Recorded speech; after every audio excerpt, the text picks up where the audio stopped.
Welcome back to the best show on the internet. We're back again, but this week Isaiah couldn't make it, so I've brought back a fan favourite. Albert is here again. Hello, everyone. Good to be back. This week, we are not talking 13 Reasons Why, because I don't want that level of depression in my life.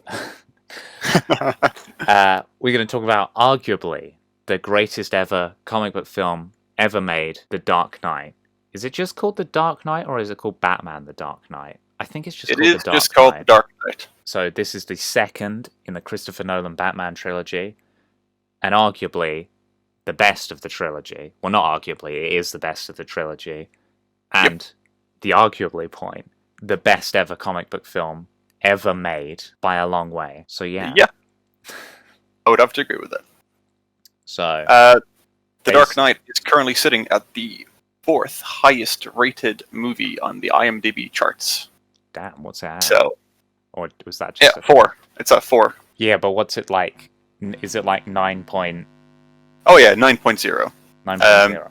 The highest one being Shawshank Redemption with 9.2, and the only movie with a higher rating is a 9.1 is The Godfather The Godfather and The Godfather Part 2. So it's the highest ever comic book film ever. It is the highest ever comic book film and the highest ever action film, and the list goes on, you could say. So Heath Ledger won an Oscar for his performance in this film as the Joker, after tragically passing away shortly before or after the film came out. Can't remember. I think it was before it came out. And it's a well-deserved Oscar. He is genuinely amazing in this role. Did Joaquin Phoenix win the Oscar this year for Joker? I can't remember. I don't know myself. I feel like he did, but I'm not 100% sure. Let's see who can Google it. He did. He Googled it faster than me. Yes, he got Best Actor for 2020 for his role in The Joker. So that's interesting. That's something we can talk about straight away. That the only two, I guess, important Oscars to go to comic book films outside of editing, special effects, and sound design have both gone to actors who have played the Joker. Yes. Not and Jared both Leto. deserving. Yes, not Jared Leto, though. No, not that one. He knows what he did, or what he didn't do. So, the basic plot of this film, I guess. Okay, so I'll do the plot synopsis then. So, basically, this is the sequel to Batman Begins, where at the end of that film, a mysterious Joker card appears and is found by Commissioner Gordon. Well, he's not Commissioner at that point, but, whatever. And that sets up the Joker as the main villain for this film. He's kind of an agent of chaos, I guess is the best way to describe the Joker in this. He's not like a kind of a wacky Joker. He's not insane. He's very much organized and very intelligent in the way he goes about his plan to completely turn Gotham into a mist of chaos and anarchy and destruction. And at the same time, another main plot of the film is that Harvey Dent, the new district attorney, is trying to take down all organized crime with Jim Gordon. They do a mass, they arrest a bunch of the mob guys. They do a mass trial with, I think, over 100 people at the same time. They all get sent to prison at various points. And yeah, it's about how the city is going to be cleaned up. And there's a lot going on in that film. Yeah, so we'll go into spoilers, I guess. So is there anything you didn't like in this film, or? Honestly, I can't really think of anything that I dislike. That has any relevance to disliking the movie. Overall, it was a very well put together one, and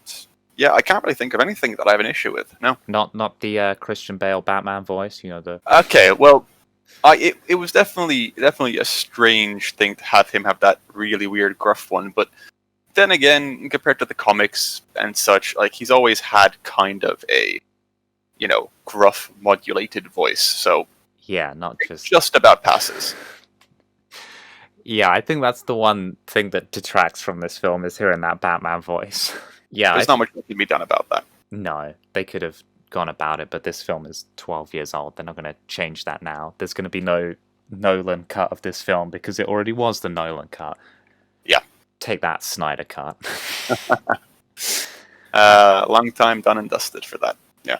Yeah, but I think the reason... we can talk about the plot of this film, but I mean, it's 12 years old. Most people have seen this film. I think what makes this film the best comic book film is that it's the whole of this kind of 3-film series sets Batman in the real world, in a real world scenario almost. So it's not insanely comic booky. It's not ridiculous at times.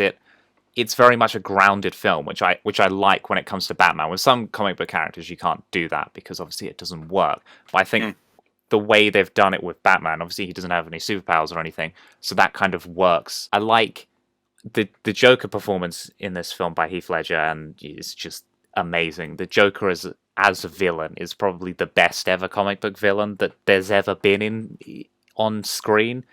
I know people are going to say Thanos, but I mean, Yeah. If you think Thanos was a good villain, you're wrong.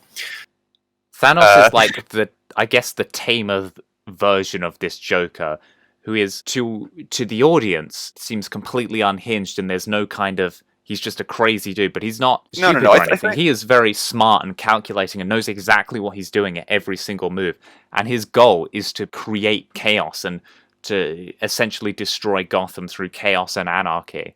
At no point is he like, oh, I'm doing this for the money, which is something that comes through a lot in the film. It's just like, yeah, he just burns a huge pile of cash towards the end of the film because he saved the mob guys from Batman, so they gave him the money. He's like, cool, and it just burnt it all. And the other mob guys, they're like, why did you do that? It's like, it's just money. You're concerned with the wrong thing. This is about more. Yeah, the Joker comes across, as you said, as well, he's the best villain exactly for that. You can clearly tell throughout the entire movie that his motivations aren't selfish. They're not driven by anything. They're genuinely just chaos. Chaos, yeah. And because of that, you can't. Everything he does can be justified by that without it seeming strange. There's no depth to it. There's nothing you have to. There's no background that has to be built up or anything like that. There's no way you can pick apart his arguments because he is genuinely just a bad person.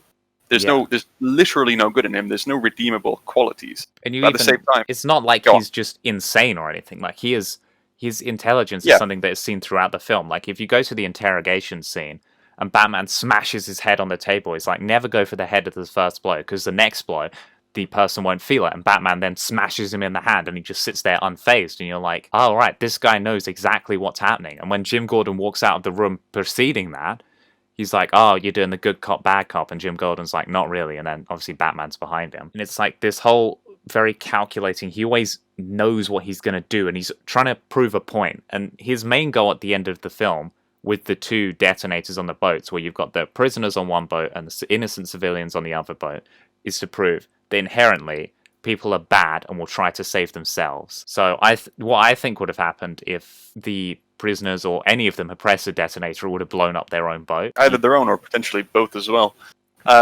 As kind of a mix, is because I don't think at any point he was planning to let them live. So I think it would have been like just a mean, just a way to mess with them. It's entirely possible that he would have done it genuinely, because the whole point of switching Rachel and Dent was to kind of show Batman's priorities, because he knew that Batman was going to go for Rachel either way, so he wanted to mess with him in that respect.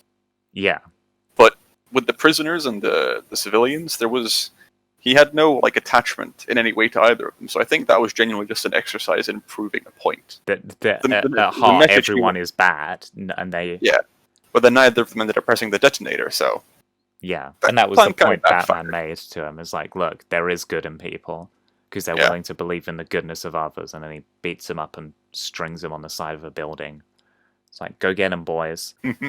Because at no point is the Joker a physical match for Batman in this film. Like, no, he never is. I think, except for the extreme comic alternate universes or whatever. He's never a physical match. He's always a mental and psychological threat to the Batman, which is a very important thing, because most of Batman's enemies tend to be physically intimidating people. Bane. Obviously, yeah, exactly. Bane, or Superman when he goes against him. Killer Croc. Deathstroke. So, yeah, they're always either superpowered or have superpowers. The Joker is entirely psychological and mental attacks on both Gotham and the Batman, and it comes across so well in this movie. Yeah, this depiction of him is perfect. Like when you go to Suicide Squad and you kind of see like the hipster Joker, as I like to think of Jared Leto's Joker. It's like this is someone, the director David Ayer has taken the idea of the Joker and tried to. I I don't know what he's tried to do with him, but everything he's tried is like, oh, he's like a pimp. He's a big mob boss. He drives expensive cars, and it's like It goes no. against every possible belief of what the Joker is in conventional media. Yeah, you don't buy him. It's very much just like an insane mob boss kind of guy, rather than the Joker is the characterization. I think that I don't know if they were going for that, but that's what came across in that terrible, terrible film that no one should ever have to watch. Yeah. It's awful. There's no redeeming features to it. I know we redeemed Batman versus Superman, but there's no redemption for that trash. Just awful. But we're not talking about that. We're talking about why this film is better than all the rest. And then so you've got that main plot of the Joker, which already would take it above nearly all the Marvel films, because the 90% of them have terrible villains in them. You've also got the Harvey Dent subplot, where you see the fall of Gotham's White Knight, as he's phrased throughout the film, where this guy who just wants to bring about good, who is completely emotionally destroyed by the Joker, killing Rachel and burning off half of his face, that he goes completely insane. And it's not just him going insane. There's the fact that the Joker then offers him the chance to kill him. Kill him. He's like, flip the coin, come on, let's do it. And he holds the gun to his own head. He's like, do it. Now, I don't know if he would have moved out of the way or just let that happen. Well, here's the great thing. You can see in the movie, actually, that the Joker's holding the hammer of the gun back with his own thumb, hiding it from Dent. So even if Dent had pulled the trigger, the hammer would not have gone down. Would that have worked, though?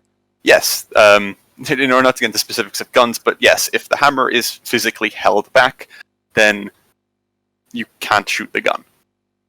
I know, but would a man have been able to hold that back, is what I'm saying. Hammer. The hammer, yeah. Yes, the hammer is held back only by a single spring. Oh, right. So it's not like a massive pulling force. The trigger simply allows it to fall forward. Oh, okay. I mean, you see it, like in the old-fashioned revolvers, the guy manually pulls the hammer back. Yeah. With his own thumb, yeah. So it's easy to do it. So the Joker had a contingency plan for that. Even if Dent had decided to pull the trigger, then the Joker would have survived and known that Dent was going to do it. Yeah. But since Dent didn't pull the trigger, the Joker succeeded in basically creating another agent of chaos. Yeah. For lack of a better phrase. And Dent had no idea this was happening to him. He was so thoroughly destroyed, first of all, by, as you said, by the death of Rachel, but then by the Joker's own words, that his entire, basically, ideology, his entire sense of being was was changed into someone who wants revenge, calling it for the greater good, even though it's for his own personal gain. Yeah. And the whole idea of how his coin, the coin, one half of his lucky coin gets scorched, the other one remains in one piece, and that's how he decides whether the people he's trying to get his revenge on live or die by his hand. Yeah, there's quite a powerful moment at the end of the film when Batman has inadvertently killed Two-Face. I don't know if he did it on purpose or not. It's quite hard to tell. When he's lying dead on the floor, the side of his face that is showing up when he's first dead is his Two-Face side of it. And then Batman says to Jim Gordon, no, we need to cover this up to protect the legacy and the good he's done. And he pushes his head over to show his Harvey Dent side of the face. And I think that's quite a powerful cinematic moment, that it's like, we're moving away. We need to preserve his legacy here. And essentially make Batman the villain who killed these 5 people and did all these things. The famous line, he's the villain. He's the hero that Gotham needs, but not the one it wants. Yes. Is that how the quote goes? Might not be is it? I'm gonna Google it. Yeah. But in that moment of self-sacrifice, when Bruce Wayne willingly takes on Dent's crimes as Batman's, he's the hero that Gotham deserves, but not the one it wants. I was nearly right. It's a great moment showing that Batman's whole ideology isn't about himself. No, he's about the protection of Gotham, which I think can get lost in a lot of interpretations of Batman. There's a lot of especially when it comes to, I know I praised the Ben Affleck performance of Batman a few weeks ago, but I mean, it's very much focused on his argument about Superman being evil rather than the greater good, I think. A lot of times it's either one of two things. It's either that Batman comes across as someone who's Batman as a form of revenge, basically, to get back at the the criminals and whatnot that resulted in the death of his parents. But that also makes him come across as kind of unhinged. You can see a lot of representations. He's kind of overly paranoid and very isolated compared to everyone else, or it comes across as he's kind of got a single-minded hatred for one particular person with the versus Superman side of things, where his, quite frankly, irrational paranoia and hatred of Batman occupies him entirely. Of Superman. Yeah. Otherwise he's hating himself. I mean, in a way, he does hate himself in a lot of representations as well. He does. Tends to blame himself for every small failure he has. But the point is, in contrast with that, in this movie, he very much comes across as someone who sees the bigger picture, who is very much for the good of Gotham, which is once again shown at the beginning of the movie, where he wants Harvey Dent to take over, because they need a face for the to raise Gotham out of the darkness, I guess. Yeah. So Batman in this movie, Batman would be happily retire if the situation came about. In other movies, you can see him never dropping the Batman persona, living more as Batman than as Bruce Wayne. Yeah. This film is not only just a good comic book film, because there are lots of those. There are probably 20 of them by this point, given the age we live in. This is a good film. This is pure cinema, arguably, and it's art. When you look... Okay, so we were talking about this earlier. Shazam is a good comic book film. It's fun. It's enjoyable. Yes, but it doesn't have the depth. It's accurate comic book characterization of the character of Shazam. It is not anywhere near the level of this film. If you then look at something like the Marvel Cinematic Universe, which is a very Hollywoodized, it's kind of more to general consumer, arguably, than... I would say, yeah, it's a kind of a lowest common denominator kind. Yeah, than a comic book kind of accurate film. Although there is some comic book accuracy in it, a lot of the complaints made by the kind of extreme Marvel fanboys when it comes to these films is that, like, oh, you haven't done what's in the comics. So if you take the example of Civil War, it just... yeah, the comic and the film are almost completely different. They just share the same name and have a fight between Captain America and Iron Man in them. And people will then point to Infinity War. It's like, oh, look at this, the villain wins. There's great villain establishment in this film. Infinity War is a good film. It's a good Marvel film, but it's not,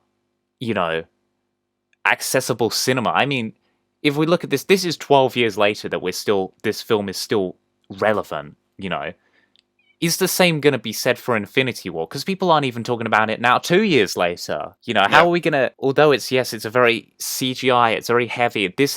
If you look at the way that the Dark Knight was made, a lot of it was some of the car chases and stuff. I was watching some of the behind the scenes, the little models that they've gone through and shot, and there's a lot of this is real. They made the animatronic kind of mask for Harvey Dent. This feels like a grounded and real film that has emotional moments to it and has strong characters and a good story to it. I'm not saying that Infinity War doesn't have that, but it's just kind of a lot happens in that film. And it's very CGI heavy, and it's like, I don't know, it's a kind of a invalid claim that you say, oh, it's very... I would say the simple way is that Endgame and Infinity War, in fact, they both lack the character that comes with it. The scope, the events, everything is very big, but also very hollow in that respect. While this movie is entirely focused on the characters, on their characters, on their ideals, and how they change or hold on to them. There are a lot of characters in this film. We're not even making the argument that, like, because those films feel bloated. All right, there is about 30 characters in either of those films who all get screen time. But in this, you've got Batman, you've got Alfred, you've got Lucius Fox, you've got Rachel, you've got Harvey Dent, you've got the Joker, you've got all of the different police officers. There's a lot going on in this film where characters all get individual moments. Yes, but they all feel more personal. They all feel more real, is the word. Yeah, this film is a kind of an example of what this trilogy, it came out around the same time as the Marvel Cinematic Universe started. 2005, Batman Begins. So this came out 2008. Was that the year? When was Iron Man? 2007 or 2008? I think it might have been the same year. But if you look at those two films, I know 2008 for Iron Man, yes. yeah, so the same year. So you've got The Dark Knight and Iron Man coming out in the same year, and it's just it's just complete. I know they'll say, "Oh, they're different characters," but I mean, Tony Stark in the comics and Bruce Wayne are very similar. Although they go like different ways with it, they are very similar. Mhm. And I think what the Marvel films lack is a sense of grit and realness tied to the characters. A lot of the characters don't get the right development, and it's more that you watch the films that they're enjoyable, that it's just like 2 hours of your life and you can enjoy the conflict between the superheroes, and the superheroes win at the end, and people are going to comment like, oh, but they don't win at the end of Infinity War, but you know. But they win immediately afterwards in Endgame, so that's a moot point regardless. It's a moot point. And you don't have the you don't feel tied into the story. I know people are going to claim, oh yeah, I love Iron Man is my life and stuff, but you don't have that relation into the story where you're focused on what's happening in the story. I've seen The Dark Knight, I don't know, 10, 15 times, and every time it captivates me and I'm interested in the story. Even though I've seen it so many times, I see new things in it, and I enjoy watching every moment of it where you don't lose focus on the story. It's like, this 2 hours and 2.5 hours, I think it is. You're completely focused on what is happening in the story and what it's trying to tell. And that's through the actors' performances, and that's through the story as a whole, that it takes interesting twists. Like, I don't know, I can't remember back to the first time I saw it, exactly what I was thinking, but I don't know if I remembered what I thought of the Jim Gordon bit, whether I thought he was dead or not, if I knew that before, because I saw it a couple of years after it came out. I watched them all in the same day because I was sick. I missed a day. I missed a week of school, and I was going through Batman films. I watched all of those three, and I watched a couple of the Keaton Batman films. That's beside the point. But this film takes interesting twists where you feel like kind of every character is at risk. Did you? Mhm. I mean, it's obviously Absolutely difficult. I mean, Batman isn't going to die. But I mean, anyone else could just. But yeah, everyone else genuinely could believe. For example, death of Rachel was surprising. It was a shocking moment. She was a main character in the first film. They do switch actors between the two. It's Maggie Gyllenhaal in this film. And I can't remember who it was in the first one. I looked it up and I've instantly forgotten. And also the death, or the faked death, of Jim Gordon as well. It comes out as, in the beginning, you genuinely think he's dead. That's it. They killed him off. The fact that he comes back later it doesn't feel forced. It feels like a process that's been thought out for the entire thing as well. So you can't say, oh, it was just yeah, it doesn't feel like they were bringing him back for the sake of it. It was like, oh no, this makes sense in terms of the story. Like, you know, he knew the cops were corrupt, so he took on a bulletproof vest and faked his death. But his death, his fake death, still hit just as hard as if he died in real life, not in real life, in the movie, for real. Yeah. So, yeah, everything in this trilogy, in fact, every point of it felt like a definitive choice. Yeah. I'm not sure about The Dark Knight Rises. I'm not gonna. That's still a good film, but there was obviously the death of Heath Ledger, and they had to change the film from what they wanted to do. You can look into that online. They wanted more of like an Escape from Arkham kind of situation for the third one, where the Joker breaks out, and I think Bane was originally supposed to be in it, or maybe he wasn't.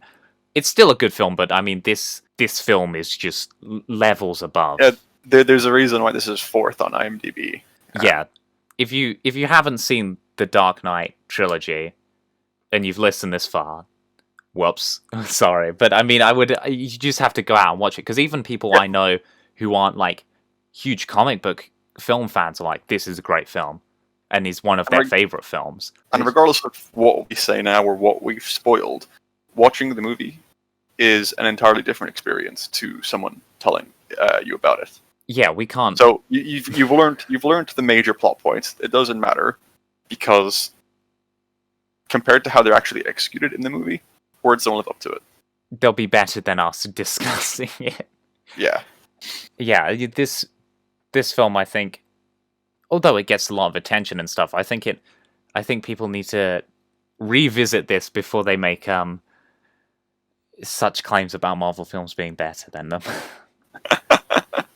I know that is a hot take, but well, it's not a hot take. We both agree that this is better than any Marvel film. Yes. If I put this on Marvel subreddits, I'm going to get a lot of hate comments, but you know, So don't do that. I'm going to do it anyway. Your mistake.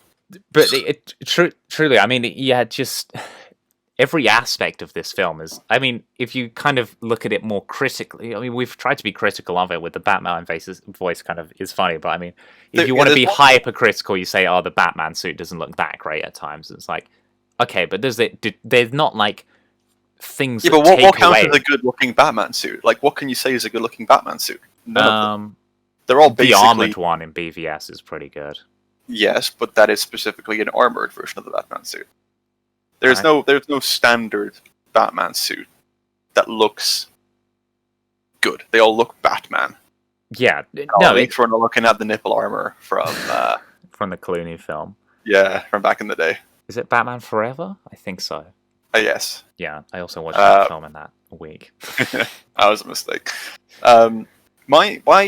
If I could say there's one thing that I didn't like so much about this movie, or one thing that I think that could be improved, was certain aspects of the cinematography, specifically the visuals. I guess it ties into the kind of gritty, realistic aspect of it, that there wasn't any, like flashy or visually impressive scenes. Everything was basically just, as real as you can with a camera, make it look. Yeah, kind of deal. I think are you talking about the hospital explosion? Did you want?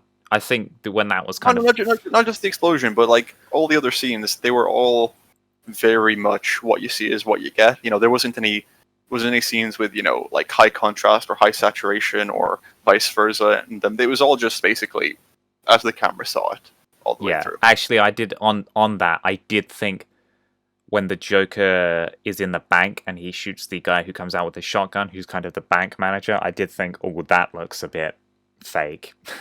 Yeah. But I mean, it's a 12, I think, in England, so what's that? PG-13? But also, who knows how fake that looks, because, oftentimes, someone getting shot in movies is exaggerated, and we get that mental image of someone being shot as a violent and dramatic kind of physical movement, even though realistically it's not. They tend to just drop straight down.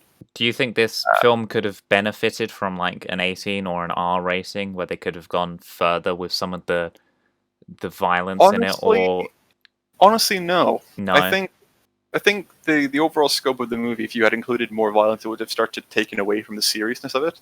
Yeah, because this isn't a dark movie. It's a gritty movie, but it isn't a dark one. And I think adding any form of violence would just make it gratuitous rather than adding to the... Because I mean, a lot of people would say, oh, this would be great if it was an R-rated film. We need the R-rated superhero films like Logan. And it's like, yeah, I mean, in Logan it works. Logan, yeah, but once again, Logan wasn't R-rated because of gratuitous violence or anything like that. Logan was an R-rated movie simply because of how kind of deep it went into the whole like struggles kind of aspect. And sure, there was a lot of blood and some very painful looking bits, but nothing was gratuitous. Yeah, exactly. But I would say nothing was gratuitous. Nothing came around it or came off of it as this was unnecessary. No, a lot of R-rated movies tend to go with that excessive violence to try and justify the R rating. Tarantino. Yeah. I mean, but Tarantino, I would say, doesn't count because he's got his own style. That's his style, is graphic violence. Yeah. I rewatched Once Upon a Time in Hollywood the other week, and it's like, yeah, it's a lot of blood. 2 hours of nothing happening, and then violence. Yeah. I was going to make a comparison to movie. Oh yeah, I was going to say, like, for example, the Deadpool movies. You look at them, and it's like, of course, it's a comedy. Deadpool's a comedy movie, no matter what you say. I don't think anyone is seriously trying to claim that Deadpool is a serious film. I've heard people claiming Deadpool's meant to be a serious movie just with some comedic aspects to it. I see where they're coming from, but I don't. It's ridiculous.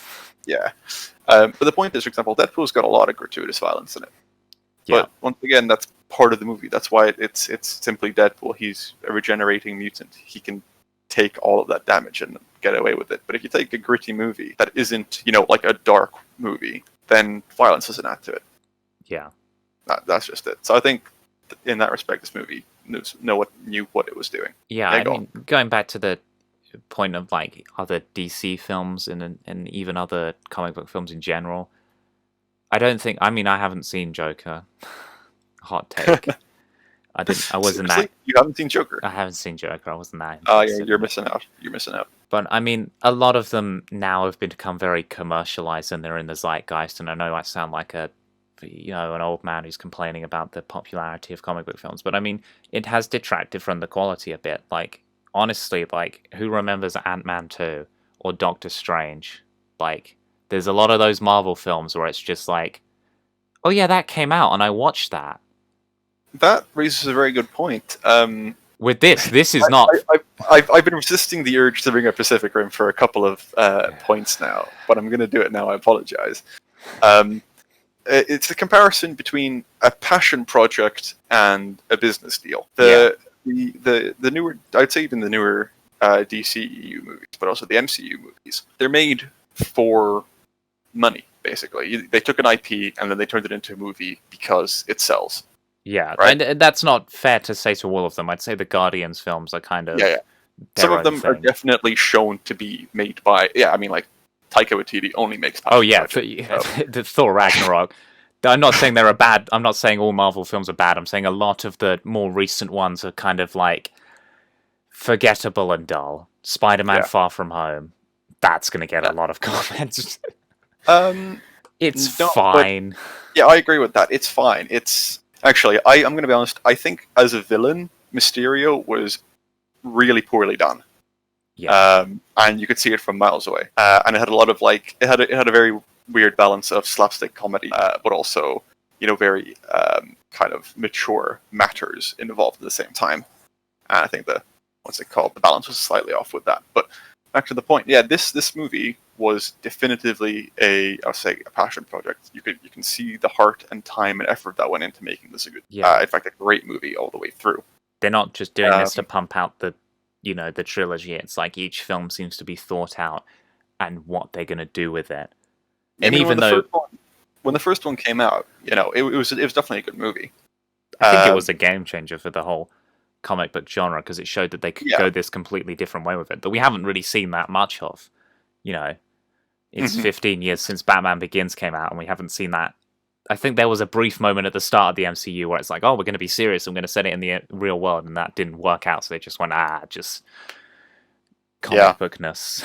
I mean, when you started off with, exactly in that case, Iron Man 1, his whole thing about being, I think you can see it halfway through the movie, in fact. At the beginning of the movie, it was quite serious with Tony Stark being, a proper, Weapons arms dealer and, yeah, exactly. Not a or, great dude.